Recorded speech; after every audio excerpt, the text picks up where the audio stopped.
edukasi kami. Perkenalkan, saya Siti Wahini Halik sebagai host pada podcast kali ini. Nah, teman-teman, kali ini kita akan membahas terkait konten yang relevan pada dunia pendidikan saat ini, yaitu pembelajaran berdiferensiasi berdasarkan proses nih. Nah, sebelum itu kita akan perkenalan diri dulu nih kepada calon guru kami yang di samping ini. Ada Umporan. Apa kabar? Baik. Mungkin bisa perkenalan diri dulu supaya teman-teman ini bisa tahu siapa nih calon gurunya. Ya baik, Ibu memperkenalkan diri ya. Jadi di sini nama saya adalah Dian Paranita, biasanya dipanggil. Di sini saya adalah sebagai calon guru yang akan membahas tentang berdiferensiasi berdasarkan proses itu. Baik, perkenalkan nama saya Siti Harumah. Saya juga sebagai calon guru yang hari ini saya sangat senang karena kita bisa berdiskusi bersama tentang pembelajaran berdiferensiasi berdasarkan proses. Semoga sangat bermanfaat bagi kita untuk menerapkannya di kelas. Terima kasih. Baik, halo teman-teman, perkenalkan nama saya Maulina Anissa Ramadhani. Di sini saya seorang calon guru. Saya sangat senang sekali akan membahas berdiferensiasi proses ini dengan teman-teman guru yang lain, dan semoga kedepannya pembelajaran diferensiasi proses ini dapat diterapkan dengan baik ketika kami sudah menjadi guru.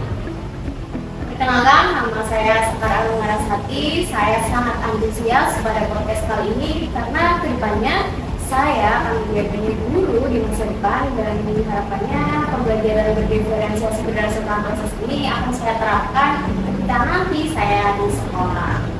Wah, teman-teman calon guru ini pada antusias ya pada podcast kali ini. Nah, kita bahas nih kembali ke materi. Nah, kali ini kita mau membahas terkait pembelajaran berdiferensiasi berdasarkan proses nih. Nah, sebelum itu teman-teman pengen tahu juga nih, apa sih itu pembelajaran berdiferensiasi proses? Kita jelaskan dulu pemahaman dasarnya gitu. Baik, terima kasih Bu atas pertanyaannya. Jadi di sini pembelajaran berdiferensiasi berdasarkan proses itu berarti kita sebagai guru menyesuaikan bagaimana cara peserta didik itu belajar. Nah, di sini kita memahami bahwa setiap peserta didik pasti punya cara yang berbeda dalam pembelajaran memahami materinya. Nah, di sini kita menyediakan berbagai strategi pembelajaran agar semua peserta didik itu mengakses materi dengan cara yang paling disenangi oleh peserta didik tersebut. Benar sekali. Jadi contohnya nih, ada peserta didik yang lebih mudah memahami materinya dengan belajar secara visual, menggunakan diagram atau video. Dan ada juga nih peserta didik yang lebih mudah memahami materi itu dengan cara belajar berdiskusi kelompok atau aktivitas fisik. Nah, disinilah peran pembelajaran diferensiasi proses itu, yaitu untuk memastikan setiap peserta didik itu memiliki kesempatan yang sama dalam memahami materi dengan cara mereka yang paling efektif. Wah, ternyata konsepnya sangat menarik ya terkait pembelajaran diferensiasi proses ini. Jadi kalau berdasarkan pembelajaran diferensiasi proses ini lebih ke arah bagaimana peserta didik ini belajar ya, bukan ke arah ke bagaimana atau apa yang mereka pelajari seperti itu. Wah, konsepnya sangat menarik ya. Betul sekali. Jadi proses belajar itu bisa sangat bervariasi setiap peserta didik. Jadi ketika kita dilihat di kelas, kita bisa melihat berbagai macam cara belajar peserta didik. Contohnya, beberapa peserta didik itu bisa belajar dengan cara mandiri, tapi beberapa peserta didik yang lainnya bisa belajar dengan cara berkelompok ataupun melalui bimbingan dari guru. Nah, semua itu bergantung dengan bagaimana kenyamanan peserta didik dalam memahami materi seperti itu. Selain itu juga bisa membuat peserta didik menjadi lebih percaya diri karena peserta didik menerapkan metode pembelajaran yang dia inginkan, yang dia harapkan. Karena dengan hal tersebut kita bisa menjadikan pembelajaran menjadi lebih efektif. Wow, luar biasa ya. Jadi pembelajaran diferensiasi ini pastinya ada poin plusnya ya untuk diterapkan. Nah, teman-teman juga pengen tahu nih, apa sih keuntungan dari penerapan pembelajaran diferensiasi proses ini? Mungkin calon guru ini bisa jelaskan nih ke teman-teman tuh. Jadi menurut saya keuntungan utamanya adalah untuk meningkatkan motivasi belajar siswa. Jadi ketika peserta didik itu mampu belajar dengan cara yang mereka sukai, maka peserta didik akan lebih tertarik nih untuk mengikuti pembelajaran di kelas kita. Selain itu, keuntungan lainnya adalah pembelajaran diferensi proses ini dapat membantu mengurangi peserta didik itu stres atau kebingungan karena peserta didik akan diberikan instruksi sesuai dengan kebutuhan mereka. Saya juga setuju dengan pendapat Bu Risha. Jadi selain motivasi, kita juga pembelajaran diferensiasi proses itu bisa membuat pembelajaran lebih inklusif. Mereka peserta didik itu diajarkan untuk terlibat langsung dalam pembelajaran. Jadi perbedaan kemampuan dan gaya belajar mereka itu tidak menghambatkan mereka untuk mendapatkan sebuah pelajaran.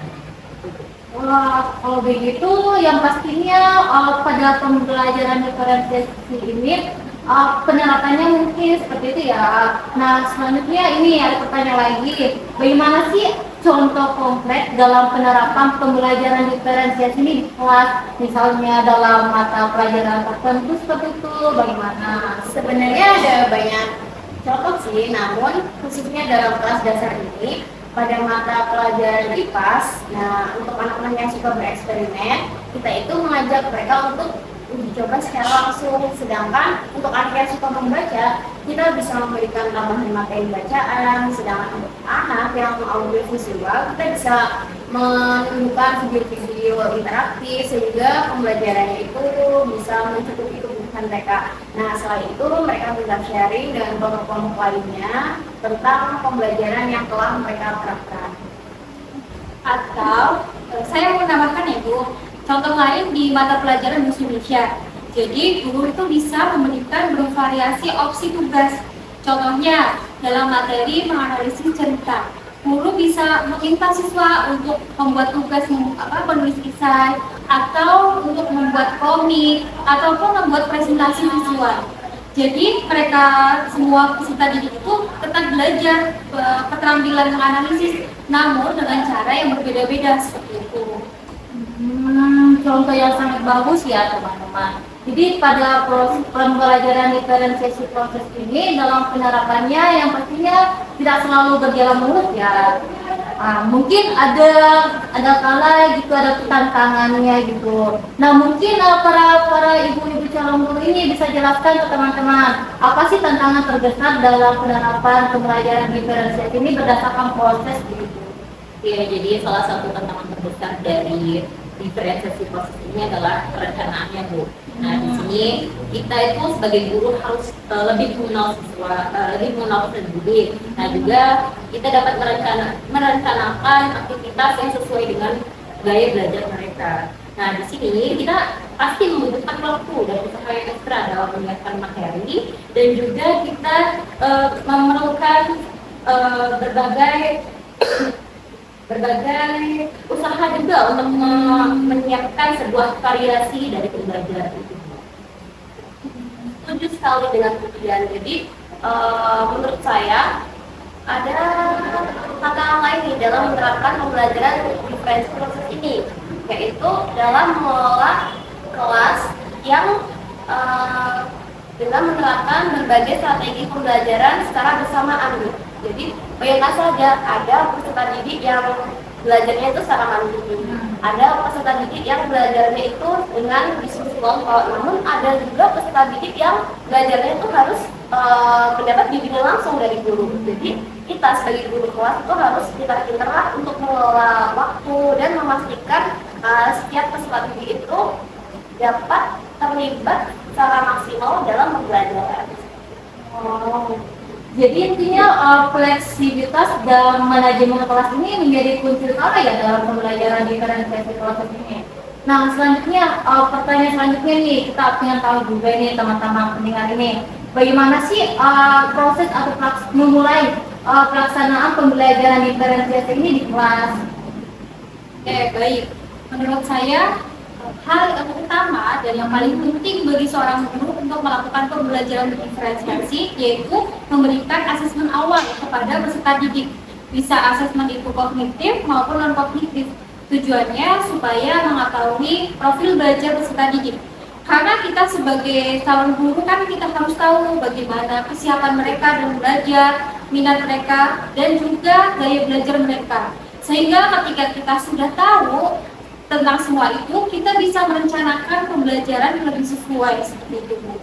Ya, jadi selain itu juga mulailah dengan langkah-langkah kecil. Jadi kita tidak perlu langsung memberikan semua variasi pembelajaran ya. Jadi kita coba 1 atau 2 dari metode pembelajaran, lalu kita lihat respon siswa itu bagaimana. Nah, kemudian jika mereka dilihat berhasil, nah kita baru menambahkan sebuah materi lagi seperti itu. Wah, tips yang sangat menarik ya teman-teman. Jadi sebagai calon guru nih, kalian pasti punya pengalaman yang baik terkait pembelajaran diferensiasi proses ini. Nah, sebagai penutup nih teman-teman, kita mau tahu nih, adakah saran atau pesan ini yang ingin diberikan kepada para penonton ini? Mereka ingin dengar apa sih sarannya seperti itu dalam pembelajaran diferensiasi proses ini agar mereka bisa menerapkannya di dalam kelas juga.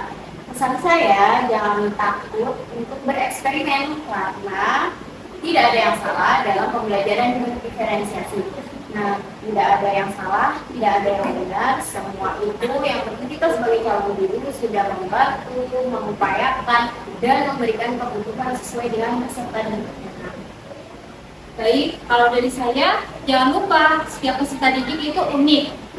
Kita sebagai guru perlu memperhatikan bagaimana respon mereka, dan kita juga perlu menyesuaikan bagaimana strategi atau metode kita dalam belajar. Ya, jadi sebagai calon guru juga kita harus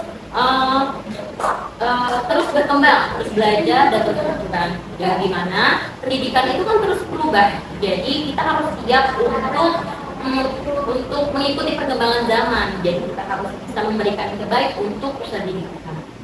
Kalau dari saya, jangan lupa juga untuk menikmati prosesnya karena menerapkan pembelajaran berdiferensiasi proses itu memang menantang. Namun akan sangat rewarding bagi kita seorang guru apabila dapat melihat peserta didik itu berkembang dan lebih percaya diri.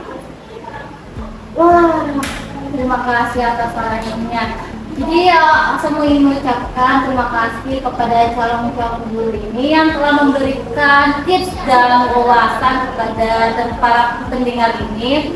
Semoga pada diskusi kali ini dapat memberi inspirasi kepada para pendengar. Dan untuk para pendengar ini, terima kasih telah meluangkan waktu dalam menonton video kami. Sampai jumpa di video selanjutnya. Sampai jumpa. Sampai jumpa.